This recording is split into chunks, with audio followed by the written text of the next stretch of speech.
Yada, yada, yada. Oops. He's live now. Yep, I can see that. Go ahead, talk. Hello. I heard Steve. I heard both of you. We're good. Boom. All right, so one. You guys ready? Yeah. Yeah. All right, 1, 2, 3, go. I'll keep my phone open so the chat can communicate with us. Yeah. All right, 1, 2. I'll just turn it down. I'll just turn my volume down. I'll mute it. So 1, 2, 3, go. Yo, what it do, GG Nation, GG Legion. It's your fella again, StraussMan, the GG. The first time ever live spoiler cast. You guys are just going to be looking at Spider-Man's ass the whole time. Maybe I'll swing around a little bit for you. But I got some special guests join me for the first time ever on a live spoiler cast. First time ever on GG and Friends. If you guys don't know what a spoiler cast is, first part we always do non-spoiler on GG and Friends, and in the second half we do spoilers. I got my phone open so you guys can chat with us while we're talking about Spider-Man, but I'll give you guys a fair warning. First part is going to be non-spoiler, second part spoiler. But let me introduce my guests. We got Steve Areno. What up, Steve Areno? What up, dude? Welcome to Golden God and Friends Spoiler Cast. JJ, my cousin JJ that I love so much. Welcome to the Spoiler Cast. How you doing? I'm good. How are you doing? Doing good. Cannot wait. I'm so excited. I've been itching to talk about this game. I know we're a little bit late. Everybody's talked about this game a cajillion times, but we like to take our time here on Golden God and Friends. I wanted JJ and Steve just to enjoy the game, but JJ literally one day played the game for like 10 hours straight to beat it. I did. That was crazy. 16 straight hours, or 16 hours and 2 days to finish it. Yeah, I mean, he went ham. Steve went ham. I saw Steve up like, again, it was like 3 a.m. here. Where he's at, it was only like 1 a.m., but he was up late at night playing. But welcome to our first ever spoiler cast live. We're talking about Marvel's Man Spider, the web slinger himself. As you see this beautiful New York skyline here, the sunset, and Spider-Man's booty. I didn't put any of... I put the regular costume on him so you guys could not be spoiled, but we will be spoiling everything. I'll show you all the costumes and everything. But I just want to start out by saying congratulations to Insomniac Games for making an amazing video game. The Spider-Man game I've always wanted personally, and how serious they took it. But man, not just that, they successfully, they sold 3.3 million in 3 days. They surpassed God of War, which to me as a gamer would be like, what? But if you really think about it, I think a lot of people know Spider-Man a lot more than Kratos. If we walked out in the street, people would be like, who? But if you say Spider-Man, most people would be like, oh shit, yeah, it's Spider-Man. But what do you guys think about that? 3.3 million in 3 days. Do you guys expect that? We'll go with JJ first, then Steve. I kind of did, just it was hyped above. It was one of the most hyped games I've ever. It's been going back to 2015 or 2016. They got announced, right? 2 years ago, it got announced. Yes. So just the simple fact that it's Marvel too, Marvel's huge. Marvel's really hot right now. It's a hot thing. But I think I was more surprised to see God of War sell so well. Yeah. But this being a PlayStation exclusive also is kind of it to sell that many is crazy. Yeah, what do you think, Steve Areno?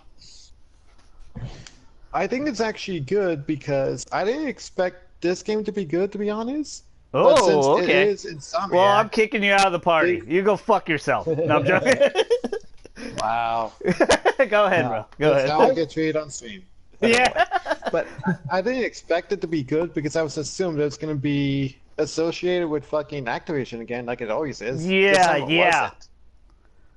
Yeah, that's an interesting point. But when Insomniac got the nod, we all thought it was Sucker Punch. That was the biggest rumor. It was, the infamous guys are going to work on a superhero game.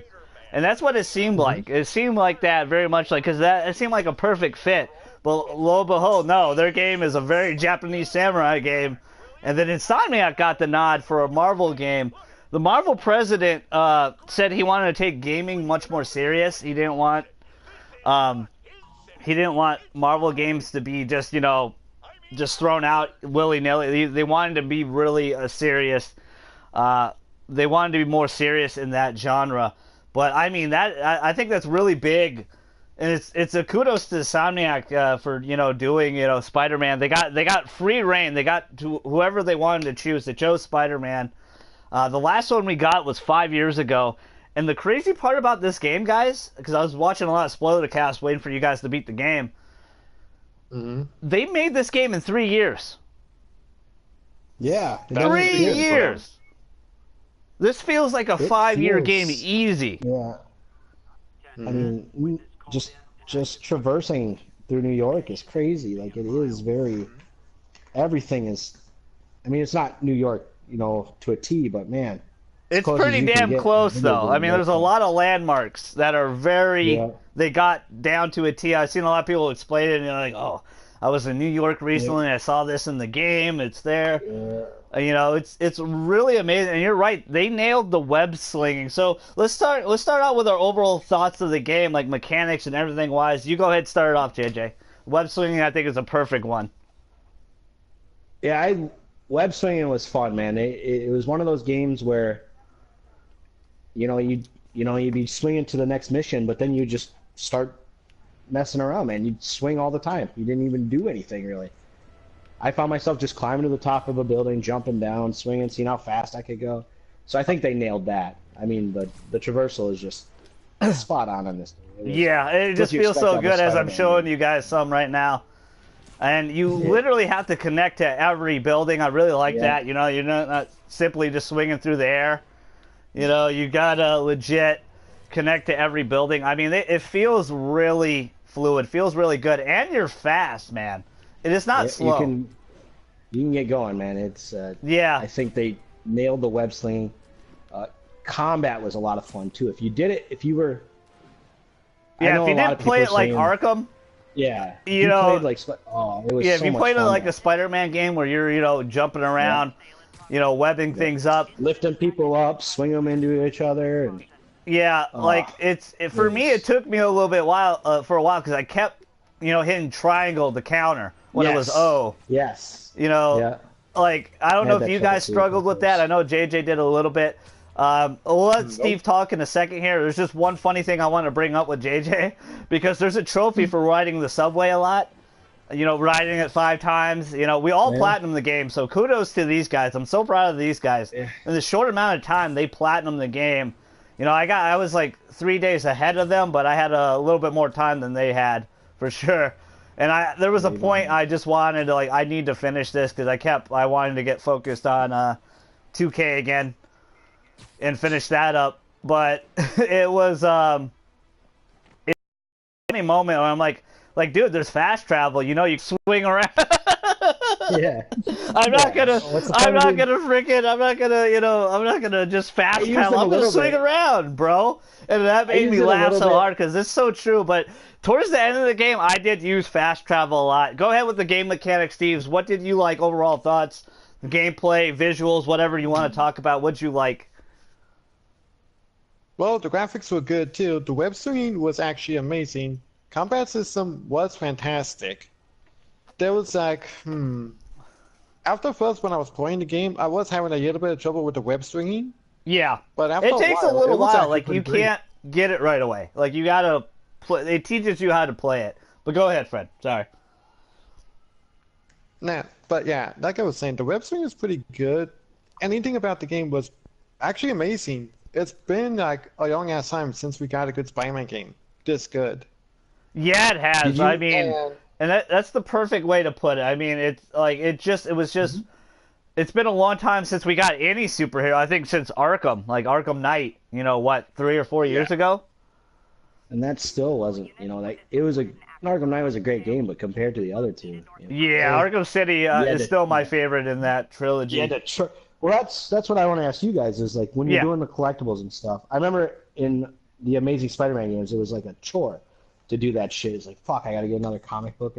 This one didn't feel like it. It was fun to do the things where they gave you, they gave you pieces of dialogue every time you got. I'm the moderator. You don't get to ask questions, JJ. I'm just joking. Well, I just want to know.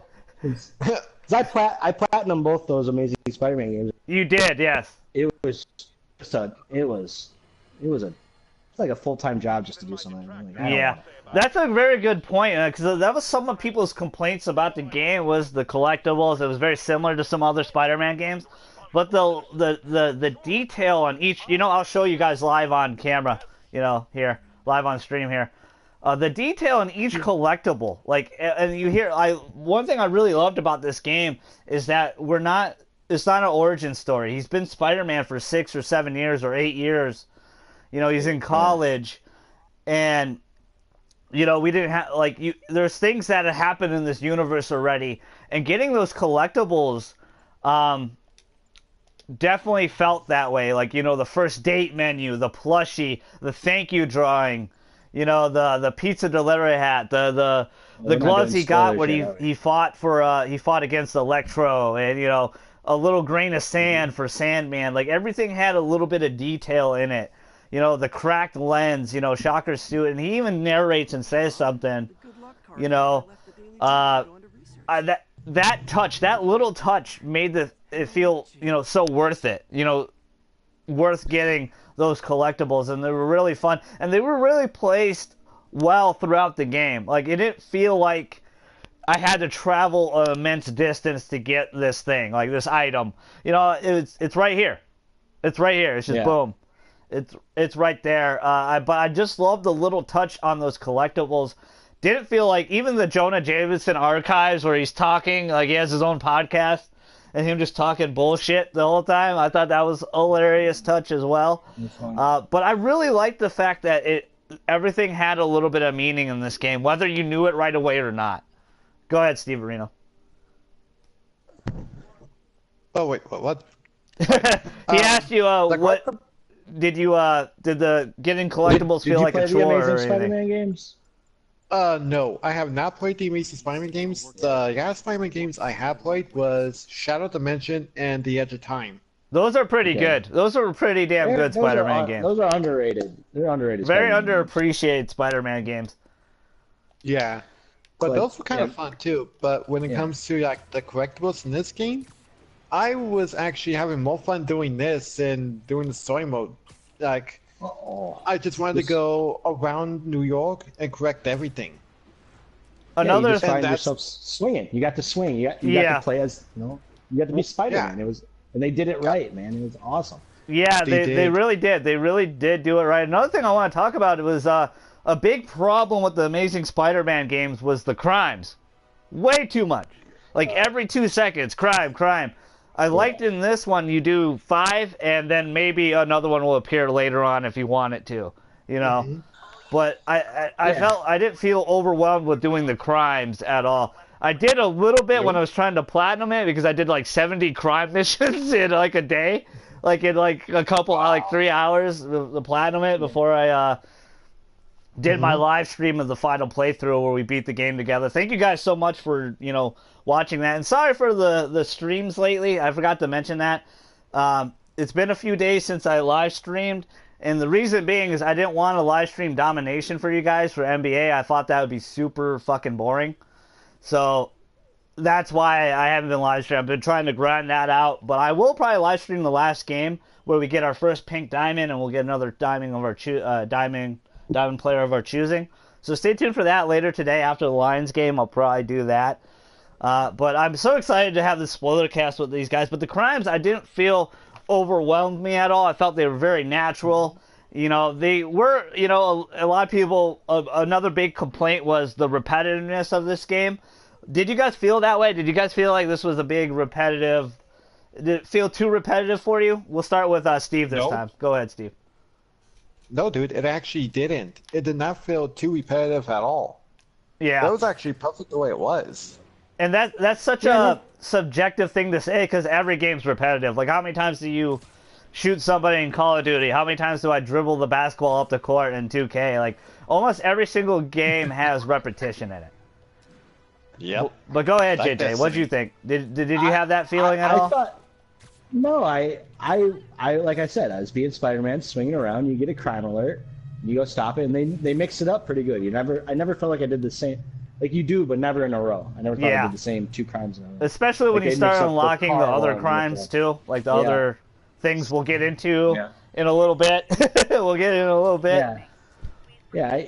I enjoyed just swinging around and stopping crime and stuff. It was fun. I like I said, they did Spider-Man right, man. It's been a while. Yeah. Another thing to put there. Yeah. It was actually pretty cool to actually interact with the civilians. Yeah, it was like because... you can take selfies with them. You can say what up with them. They have the finger guns from Spider-Man 3. Yeah. Oh yeah. The finger guns from Spider-Man 3.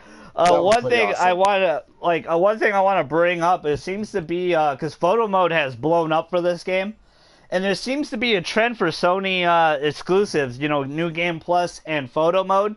It started with Last of Us Remastered or Definitive Edition, whatever you guys want to call it. That was like the first exclusive, PlayStation exclusive to have photo mode and New Game Plus. And then it seems like every exclusive has, done that. I don't know if Detroit Become Human has done that, but every big one that has, taken off, because every single exclusive so far has blown the other one out of the water. It was Horizon. 2.6 mil, that blew Uncharted's record out of the water. And then it was God of War, like, holy shit, God of War sold 3.1 in 3 days, holy shit. And then now it's Spider-Man that broke the record. So it's crazy to see that string. They don't have New Game Plus yet, but are you guys open to that? Do you guys like that? Have you guys fucked around with photo mode a little bit? I want to know. A little bit. I did. Go ahead, Steve. I already sent JJ a picture. Yeah. Oh, yeah, I'm about to... I was watching the game, but yeah, I'll check it out. But yeah, I didn't mess around with it too much, but I did a little. Like some of those options are like overwhelming. You can do them like comic book style with a bunch of stickers. Like yeah. Like this one Steve just sent me is awesome. Yeah, it's really fun. I personally haven't messed around with photo mode yet, guys. A funny thing is, if you do mess around with photo mode, well, this is a little bit of a spoiler. Let me hold on to that. We'll go into it when we get to, because we'll start to getting into spoilers really soon. There's just one last thing I want to talk about non-spoiler wise, and then we'll hop into spoiler stuff. Is this the best Marvel superhero / Spider-Man game ever to you guys? I want to know your personal opinions. Go ahead, JJ. We'll start with JJ. This is the best Spider-Man game. Yeah. Marvel, I mean, it's got to be up there, man. I really did like the Ultimate Alliance games. Yeah, those were fun. Like, the games that are overlooked are Marvel Ultimate Alliance, but the ones before that Raven Software did, X-Men Legends 1 and 2. Yeah. Absolutely love those games. Those are good. That I will say that Spider-Man's the best Marvel game, but I think second is that shitty Wolverine movie. Yeah, that was pretty good. It was a pretty good game, though. That game was actually really fun. That game was that game was incredible. I loved that game because it's like you got to be. There's another thing where you felt like you were Wolverine. It's kind of like when they made like a rated R Wolverine game. It wasn't held back or anything. You could literally decapitate people, and then when you're getting shot, your skin's coming off, and then you can actually see them regenerate. Yeah, like that first opening scene where you stab the guy and then you lift his head up through the helicopter blade. Yeah, like that game was awesome. That was pretty cool. What do you think, Steve? Was this the best Marvel superhero / Spider-Man game? To me, it was, because how often do we get a good Spider-Man? Let's be honest about this. Well, just in general, Marvel game in general, like what is is this the best one ever made? Ooh, that's a tough one because I never got to play that Wolverine game, but I wanted to. But so far for right now, I would say this has to be one of the best Marvel games out there. Yeah, for me personally, this is the best Marvel game out there. The MGU, the Marvel Gaming Universe, is a real thing. It definitely seems like this is starting off for something bigger. For me, personally, how serious the storytelling is, it beats Spider-Man 2 for me. one thing I really love about single player games, and this is just me speaking, I really love single player experiences, storytelling, and games that are driven that way. And the Spider-Man, not just Spider-Man, the Sony exclusives are really geared that way. That's what they do. They do a lot. They do really great with storytelling, and they're not afraid to take chances with storytelling in a lot of ways, or make new games. And I feel really lucky to be like, have a PS4 and be a Sony fan, and getting these amazing experiences that I get to play. For me personally, this is the best Marvel game, period. There's nothing that beats this for right now. There is some issues I have with the game we'll talk about in spoiler territory that it definitely needs to get better. Same thing with like Horizon Zero Dawn, which I feel like both of the sequels to this game will get better for sure. It's not perfect, but go ahead, dude. It was, and I would go as far as it's one of the best games ever made, not just Marvel, but this game, the story's great. Where, like you said, the PS, it's only the second video game I've ever cried during. Yeah, and I cry at every This and the beginning of Last of Us, and this game. This game gets pretty serious, man. This game gets really. You don't expect that for a Spider-Man game, but it gets mad deep, bro. There's some deep wounds. I wasn't sobbing. Like the beginning of Last of Us, I was full bore sobbing. This game, I get teared up. I get teared up I get close. I choke up a lot in the beginning of every time The Last of Us. I get choked up in the opening scene with his daughter. So that always gets me, and I always get choked up in Persona 4. There's one scene that I won't spoil because I know a lot of people haven't finished that game yet. But there's a scene in Persona 4 that always like I've seen it 100 fucking times because I beat that game so many times, but it gets me every time with your little cousin. I'm like, oh, because I think about my little cousin. I'm like, oh shit, that's deep. That's deep. So this isn't gonna win Game of the Year, I don't believe. Well, okay, that's a nice segue, JJ. Before we go into Spoilercast, does this get a Game of the Year nod in your guys' eyes? We'll start with Steve. Yes, I actually believe this might get a Game of the Year nomination, but because this is not the only game for this year, I'm not even sure. I think it might have a chance for winning Best Story or Action Adventure, or Best Exclusive. Well, very true. That's a fair point. Steve, I'll just let JJ know. Steve hasn't played God of War. So you want me to kick him out of the party? You want me to get rid of Steve right now? God of War is... This is the second best exclusive I played. God of War is a better game than this. God of War was a better game, but it's not night and day. It's not a wide margin, man. They're definitely in the same room. Another thing I love about the first party studios, and Insomniac's not a first party with Sony, but they do a lot of exclusives for Sony and stuff like that. They're an independent studio, but I love the support all the other studios were showing. When Spider-Man came out, when Horizon came out, when God of War came out, every studio was sending photos around, congratulating the team on their big success. It was really cool to see Aloy with Spider-Man and Kratos and Atreus, Spider-Man showing them the phone. That was really cool.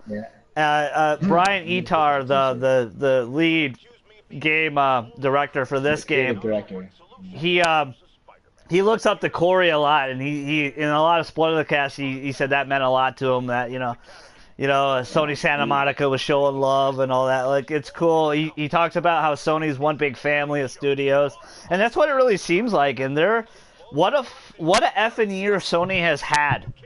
They had God of War at the beginning in April. They had Detroit Become Human the next month. I know that game was the best-selling Quantum Dream game. It didn't do buku numbers like this, of course. And then Spider-Man. Like, wow. 3 big-time exclusives doing really well in the gaming universe. And gaming seems more popular than ever. Marvel's a hot thing. It's just really, really amazing. It's really cool to see the big family atmosphere with Sony right now. You know, I don't want to make it just like that. You know, we love. I have an Xbox One. I have a Nintendo Switch. I love all video games. But it's if you're a Sony fan and you only own a PS4, I mean, you're probably on top of the world right now. There's the Xbox doesn't have like I have one too and I enjoy it, but they don't have the same catalog, man. I mean, Sea of Thieves is not. Yeah, it's not the rare we grew up with. Like it's listed as a rare game, but dude, that's not rare to me. That seems like a very empty game, you know. And the thing about Microsoft, they got to change their tune a little bit, and they have been because they've seen Sony exclusives keep doing really well, and the story-driven single-player stuff is alive and well. And as a guy that primarily enjoys single-player games, I'm very happy, man. I'm super happy. People love stories. They just do. You know, you go to the movies to see a story. You watch television to see a story. You know, that's why gaming's so big right now, especially with you can see these sales is people love a good story. I mean, it helps having, you know, them do everything else right. You know, the swinging, well, the traversal and the combat was fun, and the gadgets are fun. But at the end of the day, it was a story-driven game, and they knocked it out of the park. We forgot. That's one thing we did. I'm sorry, guys. I didn't get to this yet. We didn't get into the gadgets. That's the most Insomniac thing about this game, is the gadgets. Isn't that part of the spoilers, though? Which one? It feels like it. You don't start out with all of them, so wouldn't that? No, yeah, you don't. You got to get them, but it's very much like Ratchet and Clank. You know, I really love the web bomb. The trip mine was my favorite. I'm showing you guys some of it. Electric web was pretty good. The little spider drone's good. The impact web is really good. There's one I didn't get because of the challenge tokens, and that's the concussive blast, but that looks really cool. What was some of your favorite gadgets? And what you guys use the most while you played? Probably impact web. I used the impact web until I got the trip mine, and then I was just having fun, like hooking it to a dude, watching him run into another dude, and another dude gets hooked and it gets slammed. But you should have got that concussive, man. It was anytime you're on a rooftop, you could just clear it off right away. Yeah, well, the reason I did it is because for the plat, I needed the challenge tokens for the costumes. So I ended up being able to get it. I went back and did some challenge tokens or whatever. Yeah, I got to go back and do some. What about you, Steve Arena? What did you use a lot while you were swinging around as Man Spider? Let me see. I know I used that web bomb so it can like web all the enemies. Yeah, web bomb is so useful, especially with the waves of enemies. Especially when you first do a base, like. They throw like 5 or 6 waves of enemies at you, and it's like holy shit. And if you try to play it like Arkham, you die a lot, which I kind of did the first couple bases I did. I wasn't doing my timing right, and I wasn't being Spider-Man. I was trying to be on the ground too much. I'm like, what the hell am I doing? I need to swing around and kick people off the roof and stuff. Do you have to be Spider-Man, not Batman? Exactly, and I think that's a very unfair comparison. Is that this game is Arkham. Like, no, it's not. It's very much Spider-Man in every single way. Arkham was a damn good game. Yeah, it is. It's not like you're saying it's a shitty game. Yeah, we're not saying Arkham's a bad... Arkham brought superhero games back, where no one thought a Batman game could be done. Rocksteady came out of nowhere. Arkham Asylum was amazing. Arkham City just, reinvented that and made it a lot better. And, for me personally, it's my favorite. They just added more to the pie, I should say. But this game's not Arkham. This game is very much Spider-Man, and I think that's a very unfair comparison. What do you guys think? Go ahead, Steve. Go ahead, Steve. Okay. I'm sorry, JJ. Like I was trying to say too, before Arkham happened, Spider-Man 2 was the only one who did this first. Not many people know that. Yeah. Yeah, but Arkham, like, no offense to Spider-Man 2, I still have it for GameCube, love the game. But Batman, Arkham Asylum was a real serious game. They took Batman very serious. It was an M-rated title. There was death and killing. The story was super serious about it. They got all the original cast from the animated series to, reprise their voices. I just replayed that game. Yeah. And it's phenomenal. Yeah, it's great. Go ahead. The only thing I can say is this game to me is better than Arkham Asylum, Yeah. Spider-Man one, because the final boss fight in this game, they nailed it. Yeah. In Arkham, Oh, yeah. No they spoilers. ruined. Yeah, no spoilers I'm yet, not but spoiling yeah. it. I'm just saying in Arkham, that final boss battle was just trash, man. It was a didn't little sense. wacky with Joker taking the Titan serum and blowing up. You already and turning... fought all these big dudes, and you beat all these big dudes. That's not a Joker thing. And the thing is, it's funny it because paid off later, I guess. Yeah. Well, go ahead. I'm sorry. I didn't mean to cut you off. I apologize. Well, it paid off later in games where they, Joker's poisoned and yeah. The city storyline was great. It was just even when they introduced Catwoman, it fit perfectly. It was funny though. Rocksteady did talk about that when they made they didn't really know what to do for the final boss battle for Batman Arkham Asylum, and they corrected it perfectly in Arkham City. They had the right character for that big boss battle. I know this is an Arkham podcast, but that Clayface reveal. Oh man. Yeah, that was such a big twist. Oh, yeah. That was such an amazing twist. Good. So we'll end the non-spoiler here. We're gonna get into spoilers. You guys have been warned. I am itching to talk about this. Originally, it was just gonna talk right to the end about it. Just go into ending and talk ending, but we'll save that for a little bit more. Let's talk some more fun stuff. Let's talk about, all right, so 1, 2, 3, spoiler time. What's your guys' favorite suits in the game? Let's go with Steve first. Ooh, favorite suit. I'm showing them live on screen right now, guys, so go ahead if you guys want to comment or anything. You have been warned. I would have to say the favorite would have been the Iron Spider suit. That's your favorite one? That one and the Noir suit, because it was actually pretty cool when you're doing like stealth missions. Yeah, and his ability, the Noir ability, is actually really good. Oh yeah, especially the quiet enemies. What about you, Steve, JJ? Well, depending on for side missions, I always change my suit. But Big spoiler on this suit right here, guys. So just letting you know. But go ahead. The main story missions, I always wore the white spider suit because I didn't want to fuck with the cutscenes or whatever. Yeah.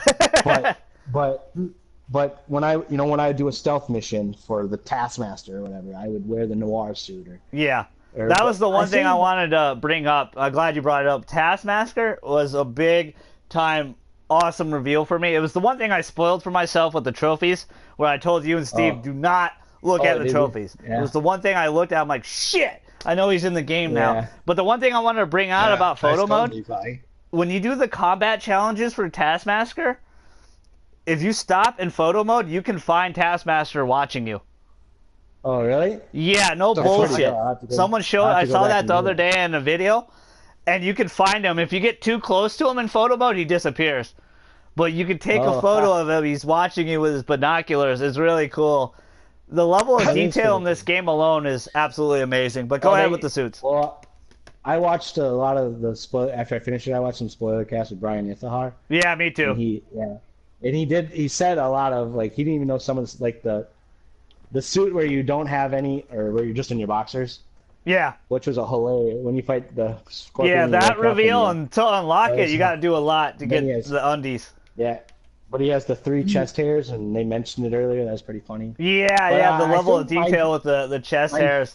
My favorite suits, I absolutely love that they started you out with the classic suit, pay homage to the classic suit, and then Doc Ock kind of gets you spoilers, Doc Ock, yes, he's in the game. Doc Ock gives you the advanced suit. That suit's really cool, but the one I used a lot was Scarlet Spider. That's the OG. They have the OG Scarlet Spider. They don't have the new Scarlet Spider. The OG Scarlet Spider. And the thing about the older suits in this game, they upgraded them and they look very realistic. Like the level of detail in each suit is amazing. Like the eye lenses, the material of the suit, the spider cock, the bulge. I used the MK2 suit a lot. I used almost every single suit once, the Secret Wars suit. But some of my favorites was Scarlet Spider. Stealth Big Time suit was one of my favorites right here. Of course, Iron Spider's really cool. I really like the 2099 white suit. I used that a lot in the third act because I felt like I needed a more high-tech suit for the third act. The MK4 suit's really cool too. That's a nice high-tech suit, you know, with the glowing spider. Those were most of my favorites, but I at least wore every costume at least once. But there were some cutscenes that were super serious, and I was wearing like the MK2 suit that's like all black, and it's white. I'm like, yo, I gotta change the suit, man. this doesn't match the scene at all. I think my favorite was the Insomniac suit. I did love the white spider. Yeah, a lot of people jump to conclusions about this suit too much, and the suit was fantastic.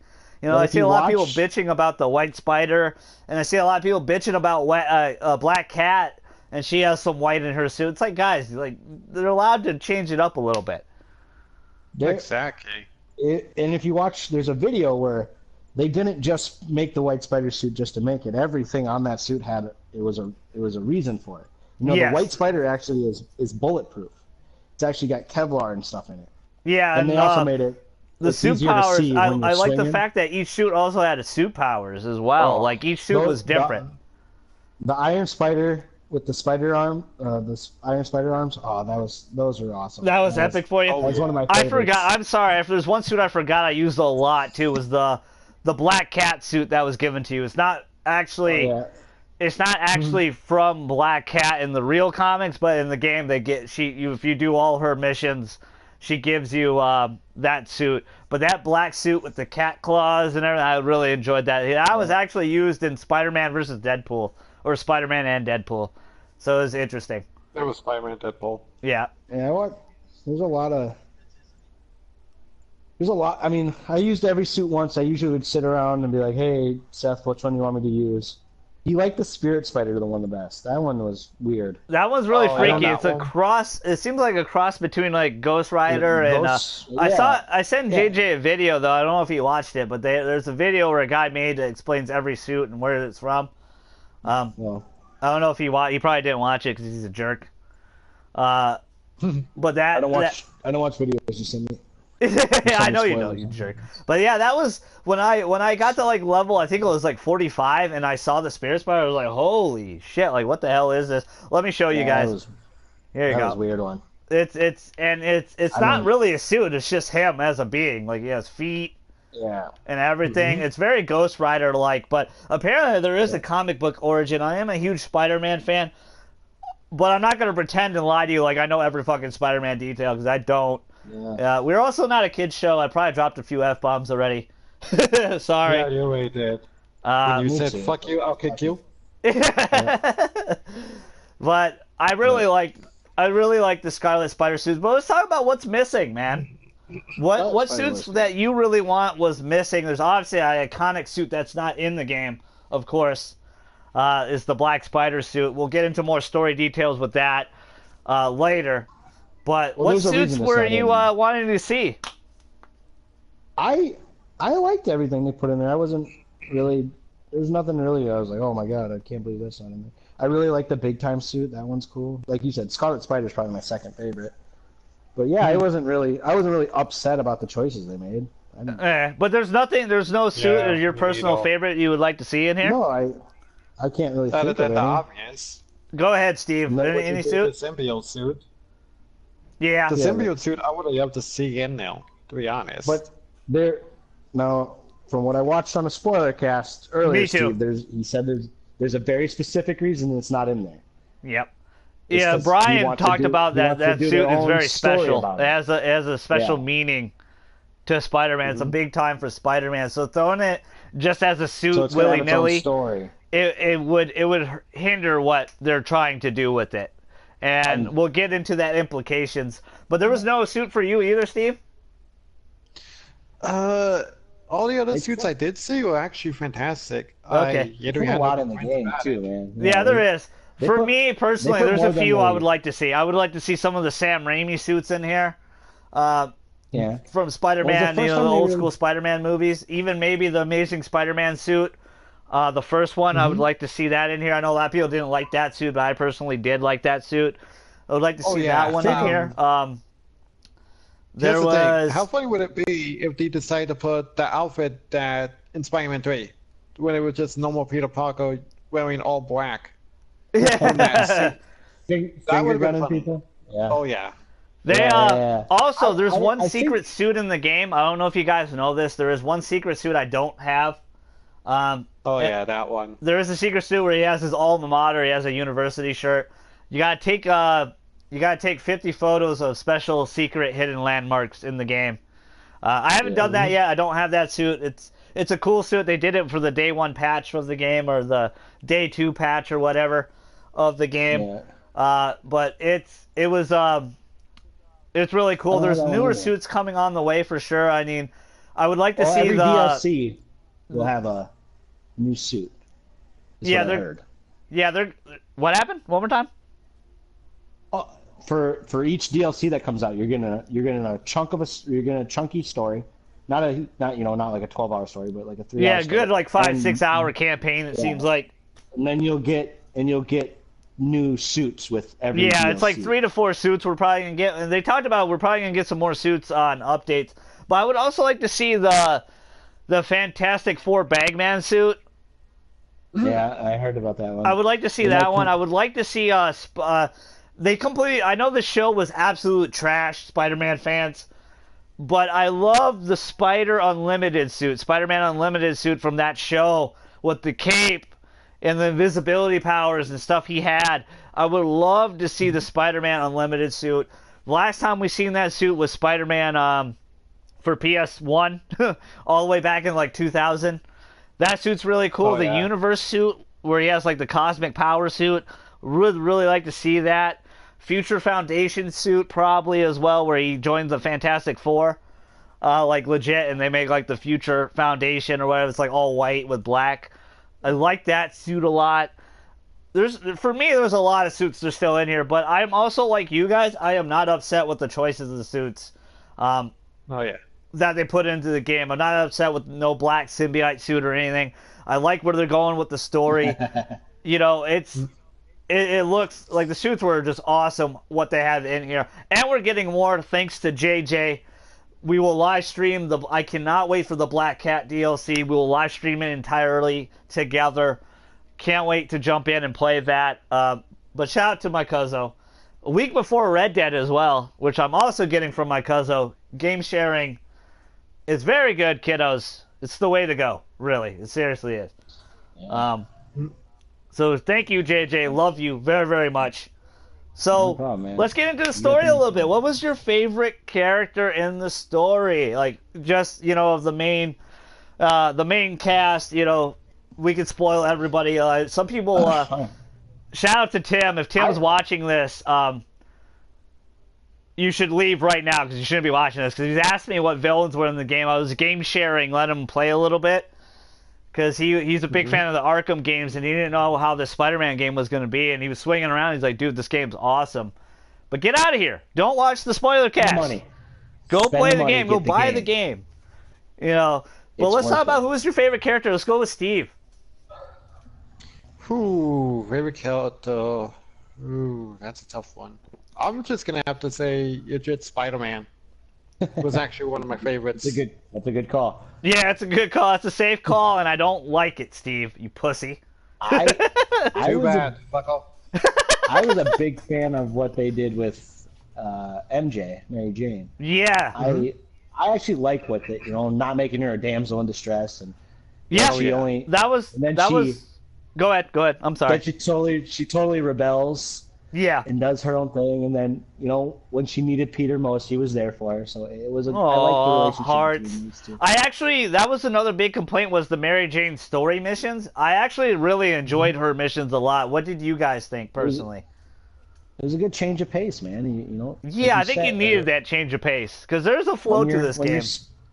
When you're Spider-Man, when you're swinging through New York, it's balls to the wall. How fast can I get to this side of the map or whatever? And the Mary Jane is more stealthy, and you still use Spider-Man on some stealth missions. You really need it for some to take out snipers and shit. But I like what they did with Mary Jane. I don't like that. I didn't mind Miles, but I felt like Miles and Mary Jane played the same. Yeah, they did. So They did, yeah, a they little kinda bit. did. But I don't know. But My heart was beating with that Rhino segment when I was Miles. Oh, that Rhino. And I was Oh, crawling. yeah. I was like, "Oh God, we're gonna die live on stream." You know how And many it was times I funny. died during that fucking thing? Yeah, in the stream, I didn't die during that part, but I did die a couple times with Miles and Mary Jane on live stream to finish the game up. Yeah. And Yeah. I was like, "There's so much blood in my hands. There's so much blood." And like when Rhino kills, when they showed the cutscene of Rhino about to take out Miles, you knew he was fucking dead too. You're like, oh shit, man. Yeah, it's This funny guy when they is show those fucked. cutscenes too, or like Mary Jane's caught. She's like, "Oh God, no!" Yeah, You know, bad things were happening to Mary Jane. It starts with an R. I'm gonna say rape. I guess my second favorite thing they did was I really liked what they did with Tombstone. Yeah, I liked Tombstone because growing up with the anime. big series and surprise everything, in he this was- game. Was not expecting was to like see him at all in this He game. was like a gangster with pinstripe, Yeah, with his I like the direction they took him in this game. I really like Tombstone. I like those missions. I like how he could be a good guy, but he loves money, so he does whatever pays him. yeah. He's not really. Oh, go ahead. Go ahead. Well, I'm saying, there's, a lot of the Spider-Man villains are gray area villains. They're not completely bad. They all have Yeah, motivations, they all have purpose. which they may not handle it the best. Probably shouldn't, go out killing people to do it. But Yeah. they're not just, oh man, I got to rule the world. They have a reason they're doing what they do. Yeah, some of my favorite characters in this. I really like how different Spider-Man and Peter Parker really felt in this game. They felt like two different people. They were. Shout out to my Persona peeps, and shout out to Yuri Lothenthal for voicing Spider-Man. I thought he was the perfect choice for Spider-Man Peter Parker. All the way back in 2008 when he did a game called Persona 3 and Persona 4, or 2006, Persona 3, and then 2008, 2 years later, he did Persona 4. And shout out to Laura Bailey, who's MJ, so she's Rise for Persona 4. Felicia Hardy is in Persona 5, and her voice is so different in Persona 5 as the Navigator. Like, I was so shocked to hear it because her voice was so different in this. So shout out to her. She's a great voice actress too. I did not know until I looked it up that she was in Persona 5. So a lot of the Persona peeps are in this game. It's cool to see them get the big gig jobs now. I know Laura Bailey does a lot for Naughty Dog. She works with Naughty Dog a lot. But the Persona peeps are alive and around in Spider-Man. It's really cool to see them. And I think Yuri did such a great part. I don't know if you guys noticed, there was two different lines of dialogue if you were web swinging and if you weren't web swinging. Yeah, he's kind of said it out of breath if he's web swinging. Yeah, he sounds out of breath when he's web swinging, when he's talking to MJ on the phone and stuff.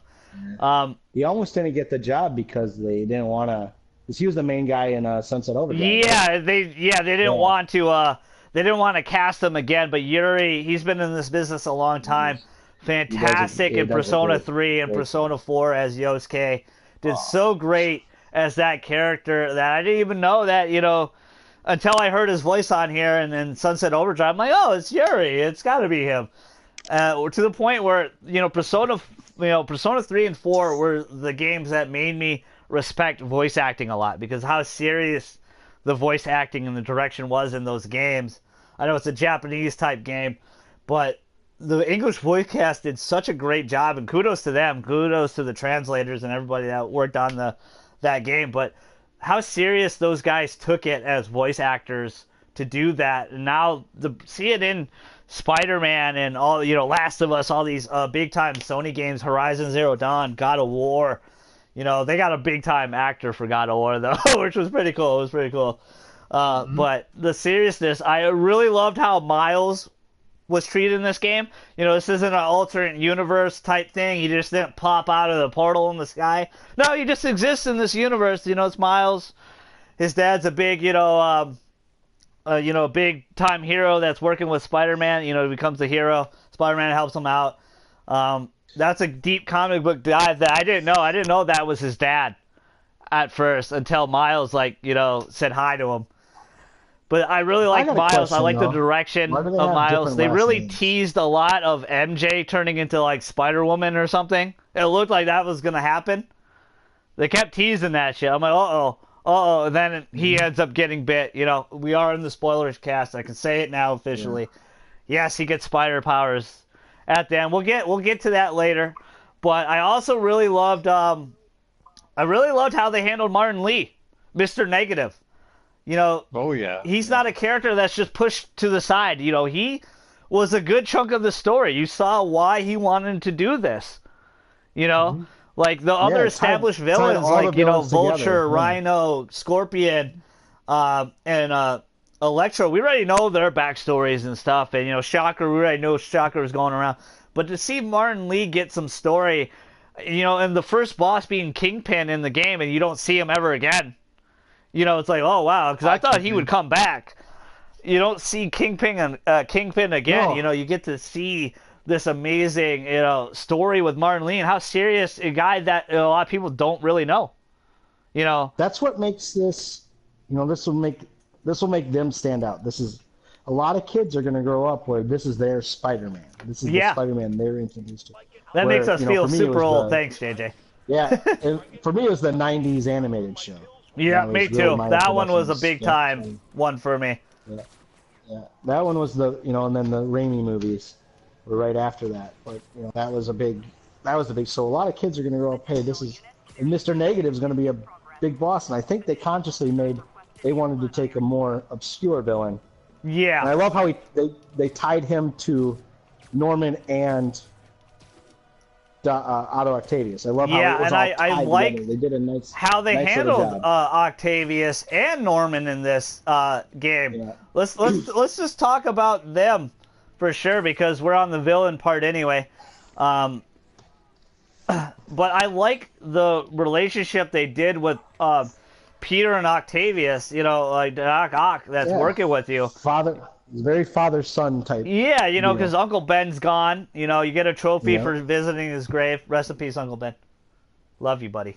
Well, it really makes the ending have meaning. It really gives it the gratis of. But there was a this point is- in the story that I was like almost questioning, because we're building. You can see him slowly going into madness and going into Doc Ock. And there was a point in the story though, I was like, wait, maybe he'll be a good guy, because, you know, you're helping him out. You're trying to help him get through this. But then I'm like, you know what? I think he is going to be a bad guy. What did you guys think about that when Doc Ock was in this game? How did you feel? And did you like him as the big reveal as the Sinister Six, you know, final mastermind? Go ahead, Steve.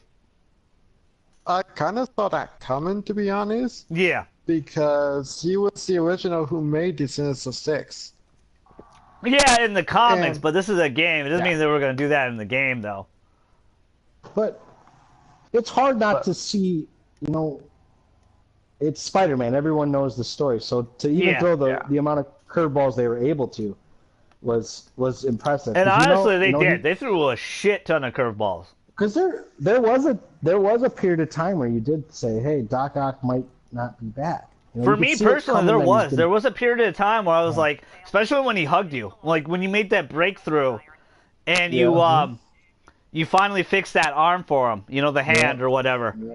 You made that breakthrough because he, you know, every time Norman Osborn got brought up, and he would just lose it. He would just get so pissed off, like he just rage, you know, get angry, and you Stole know, Peter would. everything from me. Yeah, Peter would calm him down and help him fix it, help him get through that roadblock that he was struggling with, and he was losing, you know, the mobility of his limbs a little bit, you know, and, you know, Norman took his funding away and stuff like that. But when he hugged him and it was like, you know, like, thank you so much, like, thank you for this, like, you really felt that love between the two, which, like you said, made the ending, we'll get to later, don't talk about it yet, but when we get to the ending, that ending was so damn impactful, even for like you, Steve, when you thought, like, oh, I saw this coming, that this big Sinister Six reveal and stuff, you know, I saw it coming, and it was like, okay, you know, it didn't hit me as hard, but it sure as hell that ending hit you hard. Like, it had to hit you hard. Oh, it did. Because it came It full really did, circle. man. Go ahead, Steve. That was just honestly, that was pretty emotional ending. How that happened. Yeah, yeah, Because he we'll pretty talk much about it did in a treat second. him Let's like. talk about Norman though. What'd you guys Oh wait, wait, think of wait! Norman Before you skip Osborn's that, portrayal? you pretty much have to talk about the one thing that did happen in the Yabatoy. You forgot about the mini games that were actually there. Okay, go ahead. Talk about if you want to talk like about the mini games. You can. That's how you help Well, him out a lot is by doing the mini games and stuff. yeah, because the puzzles in this game was actually more challenging than expected. There was Because a you Yeah, had few like where, two, yeah. go ahead. yeah, So Go you ahead, had Jay. like two separate mini games you had to do. JJ, which one was the hardest for you? I the some of those where you had to get the lines lined up. Yeah, Those were tough. But I love the it brought me back to when I was a kid playing on my grandma's computer. The electricity where you had to make it so much. But it reminded yeah, me of that yeah. game Pipe Dream where you had to turn it. But some of those are tough where you're like they already put pieces on the board for you, and you got to know which ones to bypass and how. And to, you got to yeah. get the right value, like But -4 or plus voltage here. But I think those were a little easier on me than the line ones. Some of those were real tough. Yeah. Where you're like, The puzzle ones weren't too bad for me. They were actually more fun. It was a nice change of pace. The stuff that I died on the most was probably the stealth stuff because I got a little too antsy in a lot of it. I was like, yeah. I got it. I could run through this guy. Nope. Yep, Mary Jane's dead. So much blood on my hands, guys. But yeah, the mini games were cool. There was a lot of detail, like just the little details in this game, make it great. But let's talk about Norman now. What did you guys think of Norman Osborn in this this universe? He's the mayor. So let's start with Steve. What'd you think of him?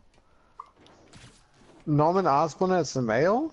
It's like, what the fuck? Yeah, Okay, it I is. guess This this is. would be acceptable. Yeah, this But it crooked was asshole actually is the different. mayor. But again, that's kind of a lot of in politics. They usually have a crooked asshole. Oh yeah, definitely. This- But I thought it was pretty cool just to see him in this game, but not as the Green Goblin, as a fucking prick, as the male. Yeah. What about you, JJ? well, he's still rooted in trying to be good because he's trying to save Harry. I know that's a big thing, That's a big time reveal too. But go ahead. yeah. But his wife died of this disease, and I know there's a bunch of different iterations where Yeah, he there has it is. sometimes. That but this reveal one hit doesn't hard have the- though. When you found out, like, oh, Yeah. Harry's in Europe. Yeah. Psych. But we'll talk about it later. Go ahead. Well, yeah. Go ahead. I just want to talk about Norman. You're doing all these research stations, and Harry's giving you little tidbits of, hey, Yeah, mom pretty really boy loved this, Harry. Stay away from Yeah, and his MJ, mom- Harry. It's my girl. and his mom. His mom was a big deal to him. Like really. So Yeah. when watching her die was, so Norman is still rooted in trying to do something good. Like you but said he's just earlier, very each villain bad- kind of very has their bad at own. trying to do it. Yeah, they have their own And way he- of doing it. Yeah, Trying to and do the he- right thing. It might be crooked as fuck and shady, but that's the only way out they have. Yeah, he's. So when you, sneaking through his penthouse and finding all that shit out, and it was. It kind of made you. At least for me, it kind of made me feel for Norman a little bit. Like he's still an asshole, and Yeah. he does shit bad. And he, but kind of like, man. that special relationship when he had it with his best friend too, that's gone. The Yeah. jealousy. Yeah. He took Yeah. all the money and he got rich. Where Doc Ock he's barely hanging Yeah. on. He's losing Yeah. it. Not just his sanity. He's losing mobility of his limbs and he can't walk right. He has to rely on Some of that. technology. Norman. You could see that Norman cares about his family deeply. Yeah, but that's His it. son and his. That's it. He don't give a that's shit pretty about much anybody it. else. Yeah. He's. I really like his You know- portrayal in this universe. If I may talk, I'm sorry. I really liked how he's portrayed in Sure, this sure. because we don't know yet. Like, there's a lot of hints that he's Green Goblin, but we don't know yet for sure. Like like he's when you not look through his Green penthouse Goblin and yet. see At least that as we helmet. know. When this unit, when I found out it was 6 years later, I expected a lot of more established villains, and a lot of the villains are not established yet. Like Doc Ock was not established yet. You know, No, he was just a regular. You know, he's just Peter's. Shocker. You know, like stepdad in a lot of ways. You know, like you said, a father figure, a guy that he really looks up to. You know, his idol. Yeah. You know, someone he really loved. You know, brilliant mind. You know, being wasted. You know, towards the end of the game. In a lot of people's opinions, a lot of people will not say that, but I think, you know, a lot of people would say that. But I like his portrayal. I like that he is mayor. You know, I like that there's some shady dealings going on at Oscorp. You know, this game is super deep, a lot deeper than you think. You know, a lot of people that play a Spider-Man game, you're like, okay, we'll do a few missions. This game is long as shit. This was a long game. In the best way possible. Wasn't long enough. It is a long game, a long story. If you're not doing any of the side stuff, the story alone is probably like a good 20 hours.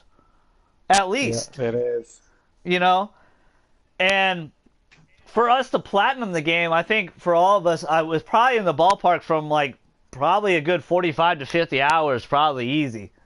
Depending on what you did and how'd you attack each segment. And I know for me, probably over 50 hours probably. Because I didn't do a lot of those crimes right away. I had to go back and do I had to do like 70 crimes with it. I think I texted JJ like 6 a.m. in the morning. Bro, I did 70 crimes, bro. And I'm so pissed off at, like, I'm trying to play, and he's texting me these things. I'm like, fuck you, Levi. I'm at work. I trolled the shit out of, let me just be honest, I trolled the shit out of Steve and JJ and my buddy Nightface, who was going to join us for this podcast as well, but he couldn't. Shout out to you, bro. I know you'll be watching later. I sent them trolly texts a lot, like, you know, like, holy shit, that ending with Iron Man and Wolverine. But it was blatantly a fucking lie. Like, it was blatantly a fucking lie. Like, it was so overblown that, you know, that shit wasn't real. You know, I didn't spoil anything actually in the game for these guys, but I was having a little fun when I beat it and platinum it before they did. I was joking around a little bit, like, oh shit. And I would always joke around, oh, you know, like, oh, you know, they'd be like, oh, I'm at this part. Oh, you're about to go see Wolverine. Oh shit. Oh. I never got a Wolverine text. I got a lot of Venom. Yeah. You got a lot of Venom and Tony. You got a lot of Venom. But for Steve and Nightface, I had texted them a lot of, like, Wolverine and Fantastic Four and shit. Well, like, you know that the Avengers exist in this universe. A lot of people exist in this universe for sure. As you guys can see, Avenger Tower in the background. We'll go to it right now.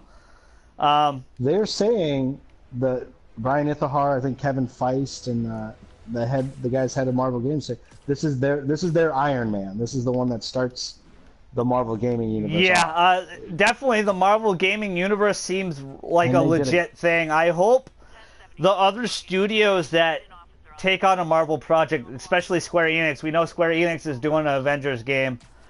I thought it was Crystal Dynamics was doing it. Yeah, but they're under Square Enix banner. Are they? Okay. Yeah, but yes, you're right. Crystal Dynamics, the Tomb Raider guys, because the most Shadow of Tomb Raider, is done by the Hitman guys, Montreal, Eidos Montreal, did that game. Yeah. So, you know, these guys are working on, you know, the Avengers game that we thought we were going to see this year, but we didn't. Yeah. You know, we didn't. So hopefully they take it as serious as Insomniac did and make a really nice, great story-driven game. But they do exist. The Wakanda Embassy's in here, Doctor Strange's Tower, Hell's Kitchen. You know, you can go see Matt Murdock's law firm. Yeah. The Defenders. Yeah, the Defenders. Jessica Jones' place is around here. It's really cool. These Easter eggs are, like, incredible. But was there... I just really hope they take it as serious. The other properties that are going to be used, because I know Insomniac's going to do great with Spider-Man. Because we know there's a Spider-Man 2 coming down the line. And one thing I forgot to mention at the beginning of the podcast... You know, not only did it outsell God of War, but look at the competition it had this month alone with, like, Dragon Quest XI, 2K19 came out the same day as Spider-Man. Shadow Tomb Raider came out next week. Spyro was originally supposed to come out this month, but then got pushed back to December or November. You know, it was a big month of video games. You know, September was quite packed than I thought it would be, and Spider-Man killing it. But I did really like what they did with Norman, and we'll get into the story stuff. Was there any missing villains you guys wanted to see? Because you saw some of them in the side missions, like, you know, Tombstone and the Cyber Girl. I forgot her name. Something ball. Who the fuck was the Cyber Girl? I don't even know. I forgot. She is a Marvel character. That's a deep cut. She is a Marvel Spider-Man villain that legit does what she does. Like, she does crime. Like, she live streams crime and shit. Go to your characters list. She'll be on there. I don't remember her name. Well, one variant I did not see in this game. Oh, good idea. I forgot they had this on there. Go ahead, Steve. No, that's what I was saying. The one variant I did not see in this game was Mysterio. Yeah. Or the comedian. There was a lot of hints of Mysterio. Yeah, they have a piece of glass in one of the collectibles. Yeah. This is where and plus the costume party where we're all dancing, we're boogieing down. Yeah. Well, you saw Lizard. Lizard is in this universe, and so is Mysterio, because they had the guys dressing up like that. They actually didn't put her on the characters list. That's interesting. Oh, really? Yeah. But she is a Marvel character. I forgot her name. It's like Cyber something. It's like a live stream type character. Thought it was something ball. It could be. Like, I forgot what it was. But they, go ahead. You know, I like the villains they chose. Those boss battles were cool, where they kind of split them up in pairs. And yeah, I kind of like how they did, 2-on-2. Like, you fought Rhino and Scorpion together, Vulture and Electro, because they both can fly. I mean, you're more of an established Spider-Man. You know, you've been doing it for 8 years, so it only makes sense that they try to take you on 2-on-1. And that Scorpion Rhino battle was awesome. They kept getting each other's way. And yeah, they kept yelling at each other. Oh yeah, I love that. That one was good. For me, obviously, and I knew it right from the get-go. That's why I was trolling these guys. There was going to be no Venom and Carnage here. Obviously, I want to see Venom and Carnage. They're like my two favorite Spider-Man villains of all time. I love Venom, love Carnage. Oh yeah, you're right. I was looking at my text message. I didn't get anything from you other than you did 70 hours of like crime things. That's it. Oh really? No, I thought I sent you a message on here though. I was trolling you a lot. I know I did. Because you, me, and Jake were playing Spider-Man together, and I was way ahead of you guys at the time. And you guys were still like in the first part. It was funny.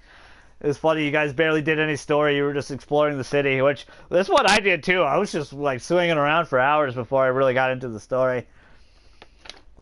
But obviously, Venom and Carnage. Like that at all. Like Venom and Carnage, I wanted to see. But of course, I figured they gotta save those guys. You gotta keep some ammo hidden. Right? You can't shoot all the rounds off, right? Well, you can't put everyone in it. I like that.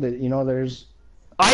One of the side missions, though, that Steve brought up, like, I swear I thought that was Chameleon. I was like, oh shit, we're gonna see Chameleon! And it ends up being a fat guy in a Spider-Man suit. Exactly. I really thought we were gonna get Chameleon. Like, I was super. Well, that's right. He mentions it. He mentions him while you're chasing after him. Yeah, and I like that. I like the Easter eggs. That guy was too fat, or he wasn't fat, but he was. Like, for him to be. How the fuck did he get all those places so fast? Mm-hmm. Yeah. Yeah. Like, well, like right he wasn't really fat. He was a karate instructor. No, yeah. But he got there really quick. He really did. Like, he must have ran his ass off. Like, or had a tricycle or some shit. Yeah. Another. How the fuck did he get? Oh my god, the spider trike! There it goes. The spider trike. Another character they tease, but they didn't tease by costume is the Lizard. I would love to see the Lizard in this universe. Oh yeah. The Lizard is one of my favorites. It sounds like he healed him. I think they referenced the Amazing Spider-Man because he said something about. But it didn't. Yeah. He said something. He helped him. Did they? Yeah, it's I thought they did reference Doc Ock, but I don't remember if they mentioned his name personally. They said Doc Connors. He said I injected him with the serum or something and healed him, but maybe Steve might be right. Where it didn't last. Yeah, because if Levi's on the game right now, he could just look at the backpack and look for. The collectible. Anytime you do a collectible, yeah, for sure. All right. Yeah, let's look at the collectible backpack. Which one was it? Oh shit! I don't even I'm remember looking either, too. but I know he said it. Shocker suit. Yeah, the Shocker was fun. Yeah, I've that always was. been a big- I thought I've he was always going to been- be part of the Sinister Six, and he just ended up. He was just in the game. That was a really cool I've always moment been too, a where big he's just fan hanging of, out. I think as a kid, my favorite was Scorpion. I always liked the way he looked. Did you guys feel a little disappointed that you didn't get to see more of the Sinister Six? It was more about Martin Lee and Norman Osborn, really, and Doc Ock. Like that was the three big villains. Because I feel like all those villains, if you actually get down to the core, they are lackeys. Lizard Blood. There it is. They're not smart. They're not smart people. Like they're just hired guns for the most part. Yeah, like especially Rhino and Scorpion were definitely hired guns. You know, I don't think I really liked Electro's suit, the way he looked. That was the only person I did not like their costume was Electro. The look of Electro, the voice actor did a great job. I liked his Jersey sound and when you do that voice boss fight and they reference Rocky, it was hilarious. Yeah. It was so good. Adrian! Then he tells him he's gonna, I must break you. I must break you, yeah. You got my joke! I'm so excited about it. Electro is the only character design I didn't like. Everybody else I really enjoyed. I really liked the look of everybody. Like if you go original Electro though is way, like even for comic book standards was way too goofy. It was, the orange suit with the star face. The green and yellow. Yeah. Where he has the yellow, yeah. Like even for a comic book that's just way too goofy. So they, like Rhino you can kind of pull off, and the Vulture looked cool. And Vulture, Rhino, and Scorpion looked awesome. Like the high-tech gear they had looked cool. Definitely looked like what Doc Ock would do for them. Like perfect. Like when you found that laboratory of that underground laboratory and you saw how each suit was made, it was awesome. Where Electro, he just got a vest. But his overall look, I didn't really enjoy. But everybody else looked great. Shocker looked effing great. Everybody else looked fantastic. What was not your favorite Easter egg, but that Easter egg in the subway when you're shooting all the web and it references Spider-Man 2, I think it is? Yeah, there's a lot of points in the game where they reference a lot of the movies in a lot of ways. Like and it breaks, and he goes, "It worked last time." Yep. I was like, "Oh shit!" Or in the collectibles, if you get the picture of the kid giving Spider-Man the balloon, that's a reference to Spider-Man 2, the video game. Yeah, it is. Yeah, because of the balloons. The balloon mission. The balloon collectibles. Yeah. Yeah. I saw that was in the movie too, somewhere. Maybe it was. I don't think it was in the movie. It was just the movie game, because the movie game wasn't completely like the movie, because the movie game had Rhino and a few other extra villains in it. This is not a villain, but I would like to see Gwen Stacy somehow in this universe. I would love to see a Spider-Gwen. I don't think that's gonna happen, because it's cool that they have Miles in here, but they haven't. Yeah. I don't remember if they referenced Gwen Stacy at all in this universe. I think they did. I don't know if she's alive or dead or anything like that. But I would love to see a Spider-Gwen. That's like the one thing I would like to see. She can't be dead, Levi. If she doesn't exist, right? Well, no. If Green Goblin doesn't exist, she's not dead. Very true. That's also a valid point. But it wasn't Green Goblin that killed her. It was the Man Spider. Maybe not, but yeah, but it was in a battle with Green Goblin. Yeah, where she fell and he tried to catch her. Whoops. Breaks her fucking neck. Yeah, I got you, babe. But I would like to see Gwen. I don't remember Gwen Stacy being referenced at all in this game. I'm pretty sure it did. But I would like to see. I would like to see her, because Spider-Gwen is such a favorite.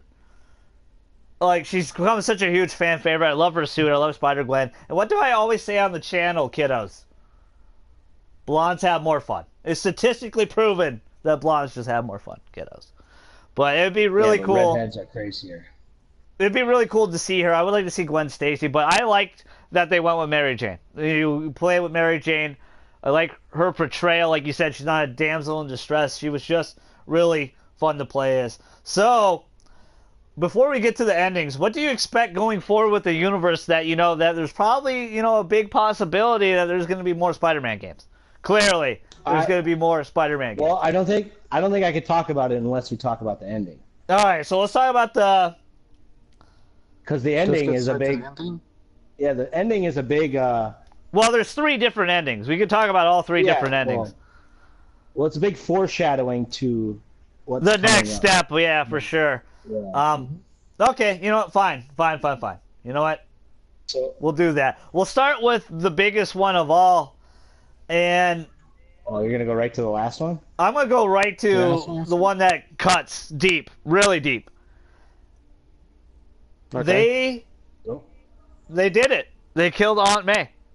They murdered Aunt May. Insomniac killed Aunt May. You bastard.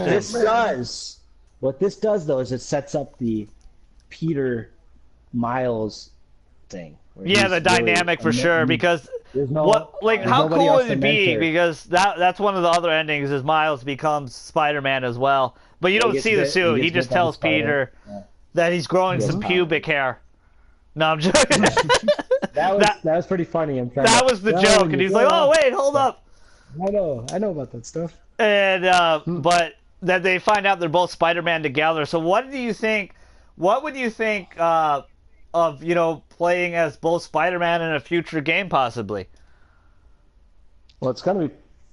I think what it does is you're getting Peter, who's established and knows the ropes, and Miles trying to be the sidekick, but kind of gets in the way possibly. Well, it's just Miles is going back to where a lot of these stories, or movies or wherever, they start with Peter in high school, right? And he's trying to learn how to be. And he's like you said, he's the Peter in high school, basically. Yeah, you're getting Miles, but unlike Peter, Miles has someone to lean on. Yes. It's like, hey, what is this like? And I'm sure Miles will have slightly different powers too, Yeah, and his suit is awesome. I would love to see his suit in this game, but obviously he's in the game. They can't do that yet. Yeah. This is a Peter story, and I actually like that it was actually a really Peter Parker story. It's a really deep Peter Parker story, and I like that. What do you think, Steve? Would you like to see that going forward, being Miles more, like swinging around? Well, Miles, yeah, that would actually be pretty cool. Because or do you just want to play as Peter Parker? But go ahead. Peter Parker is always good, but the way he did this game, and playing as 3 different people, more likely for the next one, you'll be more as Miles as a Spider-Man and trainee. Yeah. What if we both can play together online? Like that would actually somebody's Spider-Man and other one's Miles. Would you want to see that implemented, or you'd be like, no, that's too much? Maybe not too much. They'll probably have that like a side mission or some shit. Yeah, okay. It could work. I think a little bit. Go ahead, I just think if you have 2 Spider-Mans in a game, I think the gameplay's they're gonna play the same, right? It wouldn't be like this game where you could you got Spider-Man, and then you get a Mary Jane mission, or you get a Miles mission, and it plays differently, or even a Peter playing as just Peter. But I wasn't expecting to play as Miles though. I was like, whoa. One of my favorite missions was in Grand Central Station as MJ, where you go like, all right, Peter, get him, and then Spider-Man come down and. So I like that a lot too, where the Spider-Man request help. So you would prefer Peter Parker then? Just continue with the Peter story. I think what it's going to do is Miles isn't quite established yet, and this is going to be Insomniac. You'd have to have a lot of balls to do this, but eventually you'd have to either kill off Peter. Well, they can now. I mean, them killing Aunt May means anybody can effing die. Because you can't have, there can't be too many. Like, I think just from a gameplay standpoint, you can't have. All right, right now you're Peter, and you're swinging around stopping crime. Now we're going to switch you to Miles, and you're swinging around stopping crime. So if anyone could do it, I think Insomniac could do it. Because I think they would both have different gadgets. They would work differently. You would have, they'd have to play Miles might not be as strong, so he might not as hit hard. Yeah. You know, he might have to be more stealthy, maybe. But you're right. It would be tough to do. I definitely give you that. It would be extremely. If they play differently, it's fine. Maybe you use Miles for more stealthy stuff. You know. Yeah, it would be really different. But you might be right. You know, he's 15. Like, he doesn't have to be Spider-Man right away. But he clearly, at, the second ending, he is. He is a Spider-Man. He has the powers anyway. He just doesn't have the suit. But he has, like you said, he has Peter to lean on. In a very homoerotic way. Miles could technically be a tech dude because remember the cell phone he had, the hack things? Yeah. So technically he could be used for get those small stealth missions. He could be like... that's a good point, Steve. He could just be like an assistant. He could be in the back. He could be he could have his own base and be like a Batman's Oracle, yeah. That's an interesting thing I did not think of. That's why you get paid the big bucks, Steve. That's why I'm just hanging out. That's why GG pays Steve. Appearance. For the big bucks. That's an interesting thing. Would you guys like that better? That's a valid point, Steve. I did not think about that at all. Because he did hack a lot of stuff. He did, and then forgot to tell Spider-Man about it because his friend brought it up. Yeah. Yeah. So it's oh, rip. But at the same time, watching him use his tech was actually pretty cool because he can get around people without even having powers. Whew. But how do you guys feel about that big reveal, that ultimate sacrifice that Peter and Aunt May did? Aunt May dying. I cried. Dude, that was tough. I was not expecting that shit. Like, even live on stream, you guys can go back, and thank you guys so much for watching that stream. I've seen quite a few of you watched it, a few of you watched it live with me. I was like, what? Wait, what? I was like, what? It's pretty much like he did it. Insomniac killed Aunt May. You bastards. And it was funny. Shout out to Nightface. He texted me when that happened. He's like, dude, they killed Aunt May. I feel so fucked up right now. They kind of had to, though. Yeah, do you save one person that you love the most, or do you save everybody? Yeah, you can't just... But that hurt. That sure as hell hurt. And to see her buried next to Uncle Ben, like, oh... You know what? Let's go to their grave. Let's see if they're next to each other. Are they? Yeah, they kind of had to, Pete being the hero he is, man. He had to sacrifice. Yeah. That was acted so well. Especially all the sexual tension between Aunt May and Peter Parker. You're such a dick. I mean, no, the love of his life just died. Well, I love that they made it was fucking brutal. It was brutal, guys. I could not believe the storytelling and the seriousness of this game and how dark they went. It's amazing, and holy shit, they are next to each other. It was good that. Oh god. That they, I love that she knew the whole time. Her and Otto both knew that he was Spider-Man. Yeah, with Otto though, you had to figure he knew because of. Yeah, he's always the smartest person in the room, right? He's amazingly smart, and he made the suit for Spider-Man. He made the suit for Spider-Man, so you figured, he knew that was going on. But that moment that will bring it all around right now, because that did hurt, the Aunt May stuff. But this part hurt too, is when the final showdown with Peter and Doc Ock, and Peter does the new suit. He makes his own new suit, which I actually really liked. I know a lot of people were, like, oh no. I like the suit. I like the Doc Ock suit. I thought it was really cool looking. But that moment when they're fighting and he stabs him, and he's like, you knew? Wait, you knew? You knew? Like, that moment, it's like, he did. He knew the whole time. And he still did what he did. he betrayed you so well, so much, and let his anger and the craziness inside him, because I know the arms kind of talk to him and stuff like that. But that like you said, the last final boss battle really nailed it. It hit on some cues with Amazing Spider-Man 1 ending, where he fought the lizard on the tower and stuff. A lot of similar cues, but is awesome. I like that the HUD was gone and it was just an epic battle between two people that really love and respect each other. And it came full circle, even though, like we said earlier, if that moment left you, or you're like, okay, I kind of see Doc Ock going this round, it came all full circle right there and hit you hard. So what'd you guys think of that final boss battle?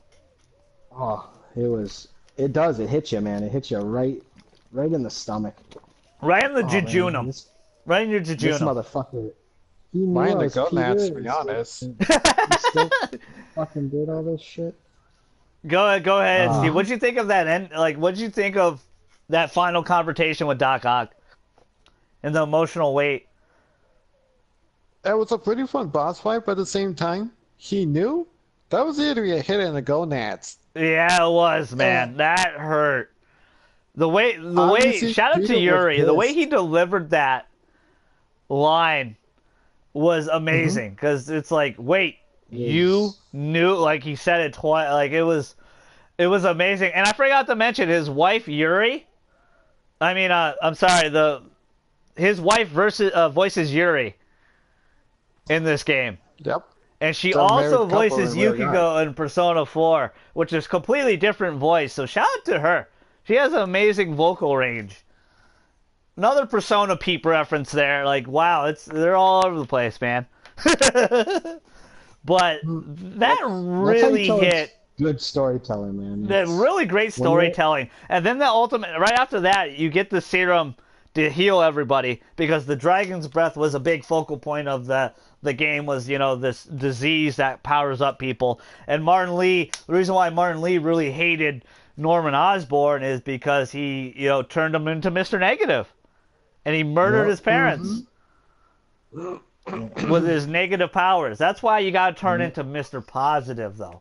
Linkativity, guys. Linkativity. Yeah, but that came full circle, too. It's like, dude, why do you hate this guy so much? Yeah, and then you see it, and it's like, oh, shit, okay, well, damn, that's deep. What also makes Martin Lee another one of those gray area villains is because, you go in his office and you read his letter to Aunt May, and he truly loved Aunt May. Yeah, he really cared for Aunt May. He didn't want to do any harm, but he had to do what he felt was right. Like, he knew Norman had to go. Norman's a bad person in his eyes, and he had to go. Yeah, and he had the power to do it. And then when he catches you leaving his office, that was such a great scene. It was so awkward. I felt so embarrassed. Like, oh shit. Yeah. I jumped over, like, whoa, what are you doing here? Yeah, and he's like, and then both of you play coy and right in front of Aunt May because you don't want to hurt Aunt May. Yep. And, Martin Lee always, it was cool that Martin Lee expresses how much, he looks up to you. He thinks you're a good kid. You do a lot for this shelter. Because that's what he runs the Feast shelter. He's helping all these homeless people. I remember particularly you saved this homeless girl. And they're like, hey, why don't you go to Feast? And, go to this homeless shelter. And she's like, nah, I don't want to do that. But you save her from getting, brutally mugged. And then she ends up going, and you see her again as Peter Parker. But I like those moments as Peter Parker, too. That wasn't a big complaint for me. Playing as Peter, you got to know both sides of it. And they did it really well. I think they did it really well. Well, that's the thing. Peter got to know Martin Lee and Dr. Octavius really well. So doing all this stuff, great stuff to save humanity and to throw it all away, that was a big thing to Peter. Like, why? You're doing such very Darth Vader. You blew it. You had it all. You were the chosen one. Just because you're fucking Padme, you think she's gonna die? Yeah. Before we get into the final secret ending, because you had to wait through like 20 minutes of you didn't have to. I know you guys probably skipped it. Live on stream, we talked together about it. Like, I just thought my initial thoughts, I just rambled for like a good 25 minutes before that final cutscene. But before we get to that big reveal of Norman's motivation, and you see the Green Goblin, architecture kind of being set in place. There's one character we didn't talk about. We'll get back to her in a second. Hold on. Let's talk about this first, because I really want to talk. It's on my mind. Where, like you said, you're doing all these research stations with Harry, and he's talking to you. Oh, you must have a good time in Europe, and you and MJ met, like saying, "Man, I miss Harry. I wish he was around." And then you read that letter in Norman's office. Yeah. That he's dying. He has the same disease his mom has. He's like, Dad, show MJ and Pete, please. I'm not really in Europe. I'm dying. I love you, Dad. Like that answering machine too. You listen. I don't know if you guys did that, but while you're sneaking around at MJ, you can listen to the answering machine, and he's talking, and he's just like, Dad, I really love you. I hope these doctor trips get better for me. But it doesn't seem to be working out, and it's like, dude. Like, whoa, that was like the first hint, like, for me, that was the first hint that he was dying. And then you read that letter, that was like the full, it was like, oh shit, this is really serious. This is why we haven't seen him. That, like, how did you guys feel about that? Like, that big reveal that Harry, he's dying. He's not in Europe. He's effing dying. Yeah, it was pretty crazy. I was like, man, because you just, you don't really think about Harry too much in the game. You don't, right? and the game purposely does that. It makes it, you see a pretty picture of him the whole time. You hear his pretty voice the whole time. Oh, he must be having fun in Europe. Talks about Europe a lot. But no, man.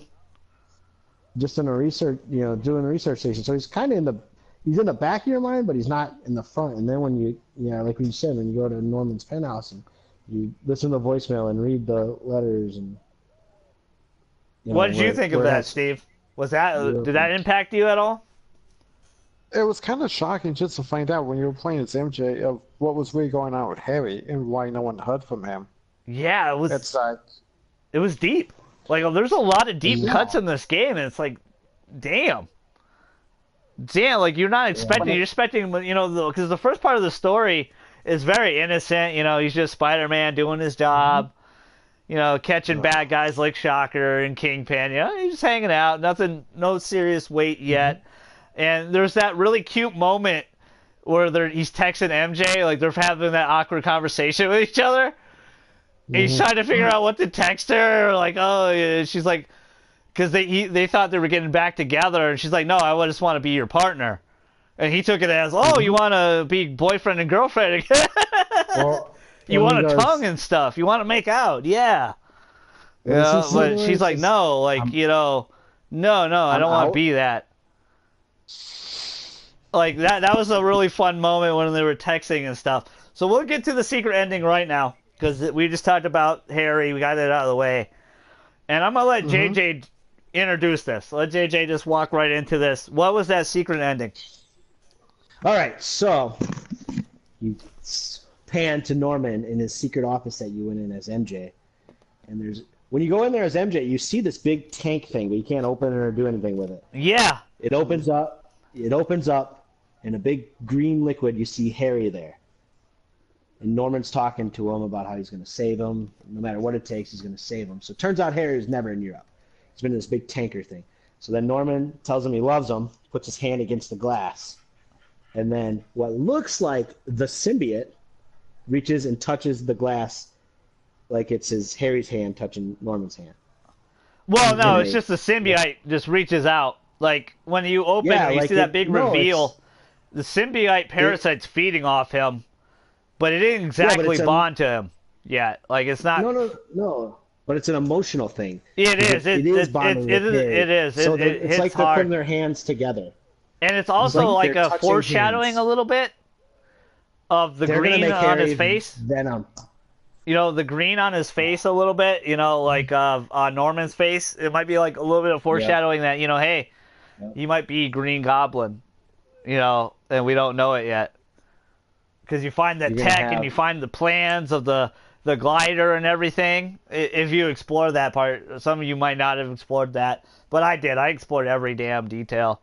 And there's a lot of radioactive spiders there too, which is really interesting. Yes. Another foreshadowing of Amazing Spider-Man the movie. And actually, kind of all Spider-Man movies, really, because they always had like a bunch of Oscorp has always a bunch of radioactive spiders. He's trying to recreate Spider-Man or whatever the fuck now. He's got the camouflage one and the. Yeah. What was it? What was it? Number 42 bit Miles. That's the actual spider that bit him in the comics too. By the way, if you noticed, the science name or the name they gave Devil's Breath was GR 27? Yeah. GR 26? Or whatever. Yeah. I don't remember. Well, if you look at the one with Harry, the new one is called GR 35, and what that is a reference to is Venom's first appearance was in issue 35. Yes, very true. That is a deep dive. But what you guys think of that ending? Let's start with Steve. Well, it was kind of shocking that it was Harry in the tube. Yeah. What was even more shocking is that thing grabbing the window. It's like, oh shit. Yeah. So is this possible that Harry's going to end up being Venom, or is it going to be Norman Osborn who's going to be Venom? Yeah, very true. What do you think about it, JJ? I know you texted me instantly, and I was like, hey, let's just talk about it in the Spoilercast. I went, holy fuck. Yeah, I think I was texting Harry Venom? Question mark? Because I was like, oh shit, that was crazy. Because that's the one huge curveball they could throw is, you know what? Eddie Brock doesn't have to be Venom. Flash Thompson doesn't have to be Venom. It could be anybody. I don't know if they reference Eddie Brock at all in this game. I thought they did. I know they referenced Flash Thompson, but I don't know if they reference Eddie Brock. I took it a little bit of a different way than you guys. I'm not automatically assuming because there's green in the tank as well. It's obviously the Green Goblin gas that's in the tank with him, with the symbiote. But the symbiote didn't fully bond to him yet. And in my personal opinion, I don't... Like, they can go that way, and I'm fine if they do. If, Harry's Venom, that'd be cool as shit. That'd be a nice curveball. But my personal take of it was, I don't know yet. Like, I think the symbiote... That's not a take. What happened? That's not a take. That's you being a pussy. Thanks. That's you not taking a stance. All right, Switzerland, let's fucking... Hold on, let me finish. What I personally think is going to happen... A lot of things could happen. Like, what I think personally could happen, though, is... Maybe in this story that Green Goblin isn't Norman Osborn. Green Goblin could be easily Harry. Yes, and then the symbiote latches on to whoever. Latches on to Eddie, Flash, or whatever. Probably Eddie, because they didn't reference Eddie. But there's a million different ways they could go with it. It doesn't have to necessarily be Harry as Venom. Because we don't know yet. But... Definitely Game 2. The real shocker would be that once it escapes Harry, it could be Mary Jane who becomes Venom. Yeah, it could be. It could be anybody. That'd be crazy as shit if it was Mary Jane. But it could be in Game 2. It could be Miles Morales. Yeah, it could be. Yeah, Game 2. I think that's what I think personally. It's just my guess, my hypothesis. I don't think Harry is gonna be Venom. I think the symbiote's going to leave him, and it's going to latch on to somebody else. It's going to break out of that effing tube, because it needs a body that's healthy. And Harry's not healthy right now, unless he gets cured from the Green Goblin gas or whatever, if the Green Goblin gas finally kicks in and helps him out or whatever. Because they referenced two things, and I like how Brian was very vague about it when he talked about it. He's like, I don't know, there was green gas in there. Doesn't mean he has to be Venom. I didn't take it when I first saw it before I even watched any Spoilercast. I didn't automatically assume that he was going to be Venom. But definitely in Game 2, there's going to be a Venom. Like, clearly. Damn right. They're hinting at Venom in Game 2. Is it going to be Peter right away gets a symbiote? Yeah. Could he go in there could he break Harry out? Yeah, once he finds out the big revelation, does he go try to save his friend? And then the suit latches onto him. There might be a possibility we never see the black suit. Like, I hate to say that, but maybe, Steve said, it latches on to somebody else, MJ. Like you said, Miles. Maybe Miles is Spider-Man, learning to be Spider-Man in training, and then he gets the symbiote suit on accident. You know? Because Peter's, fighting this effing thing, gets it off his friend or whatever, and it latches on to somebody else. There's a million different things. I am not going to naturally assume Harry's Venom, but that would be a cool take. Or maybe the new hybrid, like Green Venom, like Green Goblin Venom or something.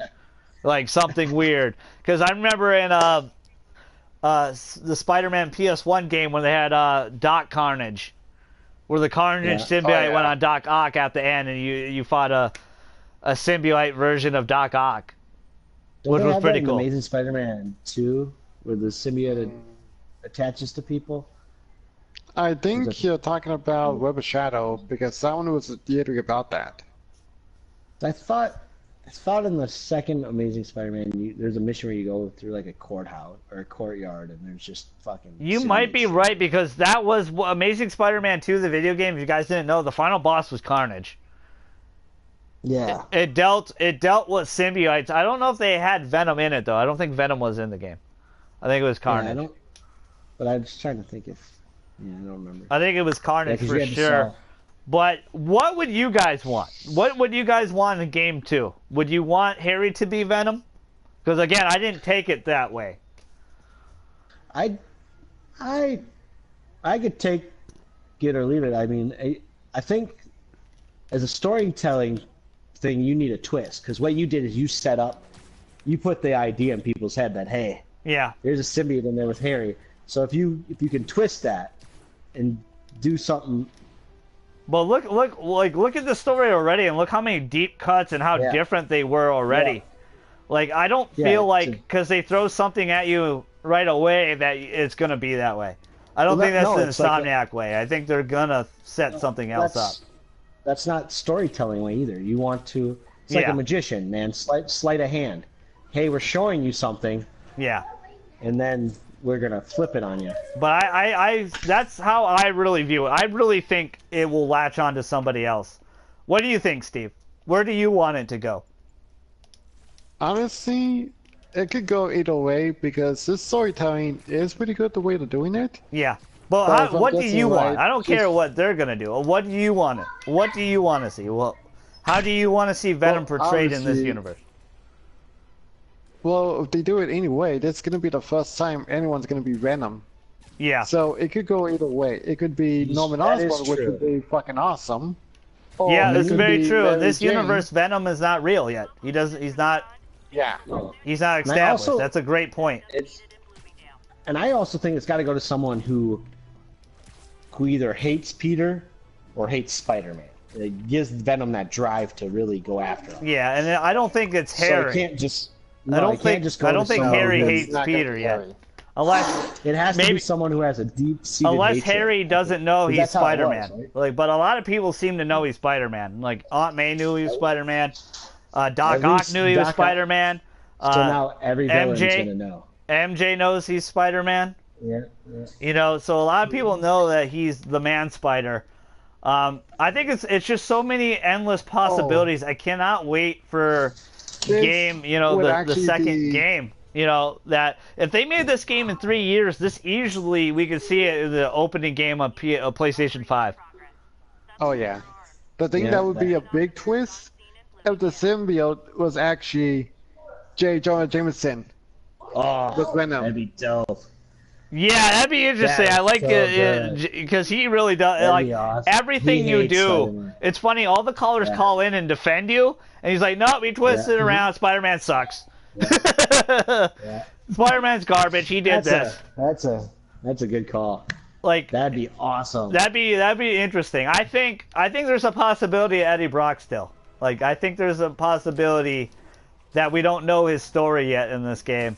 Like we talked about earlier, a lot of things are not established in a normal Spider-Man universe yet, like Doc Ock, Green Goblin, stuff like that. Yeah. They haven't established those guys yet, which I like. I like how different it is.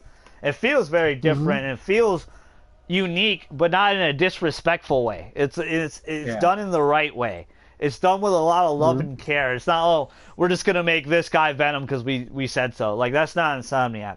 You could tell a lot of love and respect was put in this game. Like you said, that this is the Iron Man. This starts the Marvel gaming universe, the MGU. Trademarked by Golden God and Friends. I will sue if you use it. Watch Very much so. Instead. There's one character we didn't talk about. I completely forgot about her. Silver Sable. Yeah. Oh, yeah. What did you guys think of Silver Sable? I absolutely loved her in this game. But I was super disappointed when that team up didn't happen. Where she's like, fine, I'm going to try to help you out. But she ends up going outside to kill the other guards or fight the other guards. You still teamed up, but you just didn't see it. So, was it me, or was she trying to hit on Spider-Man? It seemed like it a little bit. If you guys don't know Silver Sable, she's an awesome mercenary, like from Russia or something. I love Silver Sable. It was cool to see her in this game. But you didn't see her too much in the game. You dealt with a lot of her cronies, and her cronies at the end sucked, bro. Those jetpack guys sucked, man. Yeah. They were tough, but I think because the DLC's coming out, the third DLC has to deal with Silver Sable. I think that's when we see that team up. I wanted to see a little bit more. She was the only one that wasn't really fleshed out in this game, but clearly it's because of the DLC. So what do you guys think about that? Silver Sable in this game. It came out of nowhere for me. I was like, holy shit. Yeah. I was like, oh wow. And it fit perfect, mercenary group hired by Osborn to protect him after the City Hall blows up. That didn't do a very good job, but yeah. No, they sucked at their He's a job. crooked fuck. Like Mary Jane went right through that penthouse. No problem. Yeah. It was Mary Jane was definitely super crazy, man. That girl, redheads are crazy, right? She put herself in so much danger. They're psychopaths. Like she went all out crazy. But I thought I liked her a lot, but I wanted to see more of her. I wanted to see that team up because her story is the only one we didn't really get to know about. But obviously, like I just said, I'm repeating the same shit I just said, but it's DLC. Well, it's the third DLC, so we're probably going to see it in that. Did you guys? Second DLC. What you guys think of Taskmaster? 12-4. Did you like the take of Taskmaster in this game at all? Taskmaster. Go ahead, Yeah, Steve. those. Oh wait, I don't even know who's first. Yeah, JJ go first. You go ahead. Well, go ahead, Steve. Oh, what the fuck. Taskmaster was actually pretty fun, especially when you were doing those challenges. And I thought it was pretty fucked up because he's been trying to test you, and then once you get a challenge done, he comes after you with different moves. Yeah, and I like that he was trying to study you, but I like the fact when you first fought him, he goes, "You're nothing. I fought the Avengers." Another Easter egg for the Avengers. I was like, oh, shit. But do you like the more military-focused Taskmaster with, the armored face and stuff? He doesn't have the skull face yet or anything like that. I thought he looked cool. Yeah, I thought he looked badass. Yeah, he does pretty cool. Yeah, those challenges are hard too. I like them a lot. Yeah. The bomb challenges weren't super hard, but you had to be quick. The toughest challenge I would say is the drone one where you got to follow the damn... Oh, that thing sucked. To get a gold on that, that was so pretty tough. Yeah, it was impressive. I didn't get a gold on any of those. I got gold on all the bomb ones, and I think most of the stealth ones. Yeah, the stealth ones were super fun. Stealth in this game was probably some of my favorite parts of the game. I think I got a gold in that drone one. Nice. That's impressive. Yeah, that is very impressive. But I like even when you know it's wrong. I like the stealth a lot in this game. I like how they throw a lot of different stuff to you. It's not it has some same beats of a Spider-Man game, but it goes much deeper than that. To judge it just from, because I saw a lot of reviewers kind of judge it, and you guys can, I was wrong. You guys can say I'm wrong in the comment section if you want, and that's fine. Because I said it was going to be around 88 to 92 Metacritic. It's at 87, still incredibly good though. Incredibly great game. I think I just saw some of the reviews I thought were a little too vague on it, and a lot of things just judged it for, from past Spider-Man games instead of judging it as this Spider-Man game. And but that's reviewers, there's nothing you could do. There's definitely some stuff I think for sure that could get better absolutely in this game. This is just a building block, like you said, like the Iron Man, Marvel gaming universe, but there's a lot they can still do better, I think. And I think I mentioned it earlier, you're going to see it in Horizon Zero Dawn 2 and Spider-Man 2. I think there's still steps for those games to take. Was there anything you wanted to see or could do better in future games? Like, that's what we'll end it off at. I can't believe we already talked for an hour and 50. I'm sorry I took so much of your guys' time. Almost 2. But was there anything you felt like could be added, Steve, that in future games that you want to see, like mechanically or anything? Honestly, I would like to see more variants, like classic ones like Kraven the Hunter or Mysterio. That would be really cool. I think Kraven the Hunter and Mysterio. I don't know. Did they reference Kraven in this game? No, I didn't see one. I don't remember seeing. I would love to see Kraven too. That'd be a cool one to see. I also liked. I forgot in the final fight. I kind of liked how they didn't. I liked how they just kept this a Spider-Man game. They had all the fun Easter eggs, but I liked that we didn't see like X-Men or Avengers or anybody. Yeah. Doctor Strange or Black Panther. We saw all their buildings and stuff. And that's cool. But I liked the fact that we didn't see them. They didn't take away from Spider-Man. They kept this as his story. But was there anything you wanted to see, JJ, in a future game where they could do better, in your opinion? I don't know, man. I think they did a pretty damn good job. Off the top of my head, I can't think of. Obviously, they can always get better, but I mean, they're always gonna have newer. Every game they make is gonna have different villains and stuff. So you're always gonna. Yeah. Mysterio is a tough one. Yeah, because he's always kind of been like a jokey character, Mysterio. Yeah, it's hard to take him, which I still think he's good.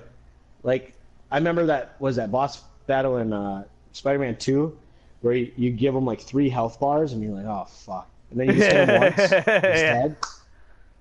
They fucked. Yeah, but I mean, if they take Mysterio seriously, they can make him very formidable. They can even make him the main. They could make him the main villain. The other one, kind of like this one, where they took Mr. Negative. Yeah. Or like Arkham did with Scarecrow from the third Arkham City, where they really pushed Scarecrow as a serious threat. So also, instead of just not to interrupt you, also with I don't think we've seen the last of Doc Ock either. The ending definitely we haven't kept him around for sure. I don't think Doc Ock's gone. I think we'll still see him around in the next one. No, Doc Ock's not done. I don't think you're done. I think the next game might be a big Sinister Six game where you still see those 6 villains. You'll throw in some side missions with the other guys. What was the other 6 that always bugged him? Always bugged them. I know Shaka was one of them, wasn't he?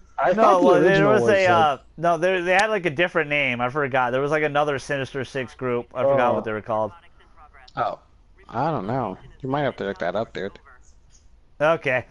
But there's nothing else you think they could do better at all or anything, JJ? I thought, just that I think like any game, God of War had this problem too, where just more finishers. Because you do like 3 in a row, and then a lot of them ended up being the same animation. Once you do them a few times, you've seen them all, and maybe and I know it's hard, and I'm not trying to be too judgy, but you asked a question, so I mean, more finisher animations, I think, would be cool. For me, JJ, when you get a chance, look at your picture I sent you. I looked at all of them, man. They're freaking hilarious. JJ saw the one with the missing face. Yeah, that's one of the things you might have to fix if they're gonna do another Spider-Man game, because there was some problems with the game that some people have noticed, especially Spider-Man disfigured when you were watching the cutscene. Yeah. Yeah, I didn't see any of that. I do agree with some of the facial. Not with Spider. Like the main characters look great, but some of the millions of people you see definitely could look better. Especially when you get to the feast shelter for the first time, you could tell some of the polygon count was low on them. They spent more on obviously Peter Parker, Martin Lee, May. So if a character model looked really good, they were really important to the story. But that's tough. Levi, did you go to the ocean to the boats? Yeah, I've seen those faces, but I'm not gonna hate on that because that's like who really finds that? But somebody did, which was super funny. I'm talking about more of like just walking around in the city. Some of the people could look a little bit better, but that's hard to do. I mean, the city looks so great. We had the same model for a couple of. Like I remember I landed somewhere and the same two characters I talked to. Yeah. I mean, they were the exact same person. Yeah, very true. That they could do that. I think some of the side quests could be a lot better as well.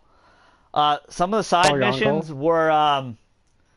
Some of them did lead to cool stuff like Tombstone and stuff. But the first one I did, where you were the detective and you were stalking people, I didn't really have fun with that mission. There was another one with pigeons that were. I'm not gonna hate on it. It was cool to catch pigeons, but it kind of was just there. It had a deeper story, though. I mean, it did with his wife and everything. It led into it. Like it, I did like that touch, but the act itself could be a little bit better. Instead of just catching pigeons. The reason why I say that is because Arkham did it really well. The side characters in Arkham had like a pretty deep story. I remember like Professor Pig in Arkham Knight. You go to this weird, dark alley subway, chop shop. Like it had a big, a decent, sizable story. I think they should did like what they did with Tombstone and the Cyber Girl. They did those missions. Those side missions were really well, but a lot of them were kind of just there. They could be improved upon for sure, but I'm not going to hate on them too much. I mean, the game was great. It was fantastic, But that's one thing for me that could have been done a little bit better. The pacing I thought was really, really good on the story missions, but stuff, obviously some story missions had more impact. Obviously like the helicopter one. You do a few small story missions and then you do the big one. I thought that was good story pacing. I thought the story pacing was really good. Like you said, they could always add some more animations and stuff, some other base activities to do. But for me, it's probably some of the polygon, some of the other characters you could look at, but I'm not going to hate too much on that. The side missions could be a little bit better. But again, I think I see this more as not as Arkham City, but more as Arkham Asylum. It's like the building block for the next great one. And then, Spider-Man 2 will be the, whoa, shit! Like, maybe 90-plus game that a lot of people envisioned for this game. And I thought envisioned as well for this game. But, some of the complaints I did see, and I kind of agree with, I kind of don't agree with. But that was kind of the big stuff, in my personal opinion, that they can kind of go forward on. Anything else you guys want to leave on? I was going to say this. What did you think about the QuickTime event? I didn't hate them. I didn't think there was only a few of them in the game. I didn't see, there wasn't, to me personally, because a lot of people were complaining about the E3 demo, like, oh shit, this whole game's going to be QuickTime events. The whole game was not QuickTime events at all. It was very few and far between. And that moment, playing it was effing awesome. That segment, that E3 demo is very different from what it is in game. Yeah, for sure. That thing was epic. And it was epic as fuck. Like, I thought it was cool as shit. What'd you think? Did you thought there was too much QuickTime events, Steve? Not really. Not enough to complain about. The QuickTime events were actually cool when it actually mattered. Yeah, especially when you were doing the scenes with Joker and not Joker. I'm sorry. Wow. Shocker. Wrong series. Yeah, my bad. We were talking Batman so much, and Joaquin Phoenix and all that came into my head. Yeah, we might have to talk about that one later. Yeah, for later for sure. The Shocker stuff was really cool, but that boss fight was really fun. The QuickTime events in that were fun. The same thing with the Sinister Six boss battles where it was 2. It was cool. It was really cool. I didn't have any issues with the QuickTime events. What about you, JJ? I like the QuickTime events. It was they added something, so you're not just watching a cutscene, Yeah. You're like, oh shit, I'm doing something, where you're still engaged into the game. And I think that's the purpose of a QuickTime event. Yeah, I think so too, but there is a lot of games. I remember when they first were done, and there was a lot of games that copied it everywhere. I understand that, but, God of War and Spider-Man handled it very appropriately. Like, the QuickTime events were really well done. Huge boss fight, awesome QuickTime event. Boss fight in this game, QuickTime event, nice, very cool. Or just saving saving people from getting smashed by that railing or whatever. It was really cool. I really liked that. I liked how different that scene was too. It was very different from the E3 demo. Because the E3 demo actually had Martin Lee and it had Mr. Negative in it, and that scene at all, he's not in there. It's actually kind of the first taste of the demons you actually face in the game, actually. Yeah. Which was really cool. It was really well done. Game is incredible. Shout out to Insomniac. Congratulations for making such a stellar, phenomenal game. Definitely could get better, though. But it was great. It was a phenomenal game. I hope you guys enjoyed it. A ton of people have platinumed the game already, which is incredible. Really incredible. It's not a hard platinum by any means. I would definitely say 2 out of 10 difficulty. But you're going to have to put your time in. But I'm so shocked how much people already have put their time in to get the platinum. You will see it here on Golden God and Friends, or the StraussMan YouTube channel. You will see my live stream of Black Cat. I will be on in a few hours after the Lions game, and we'll finish up Domination. I got 3 games left, and I'll live stream the last game, and you guys will watch me get the pink diamond. I want to shout out Steve Marino here. Thank you, Steve, so much. The Mango King. Shout out my cousin JJ. Love you very much. Thank you for joining me on the Spoilercast. Sorry for not getting you on the God of War Spoilercast. I know it's very different that we did just a voice podcast and you basically guys just looked at Spider-Man's ass the whole time. But I hope you guys enjoyed this 2 hours of spoilers. Mostly spoilers. Any last words, guys? Thank you guys so much. Thank you for joining. Thank you for having me, Levi. Yep, thank you. No problem. I know you guys, I already apologized about the live streams. Maybe I'll get Steve and JJ and we'll do a live stream tomorrow of Dead by Daylight since I'll have a little bit of break from 2K. I should be done by tonight for that. But maybe we'll do some Dead by Daylight. It's been a while since we live streamed together. So why don't we do that? How about, what do you guys say? It'll have to be around 9 o'clock, man. Yeah. Seth has a 9 game at o'clock 7. tomorrow? So that should be fine. Well, it'd be 7 your time, I think. Yeah, I got shit to do tomorrow. No, but sometime.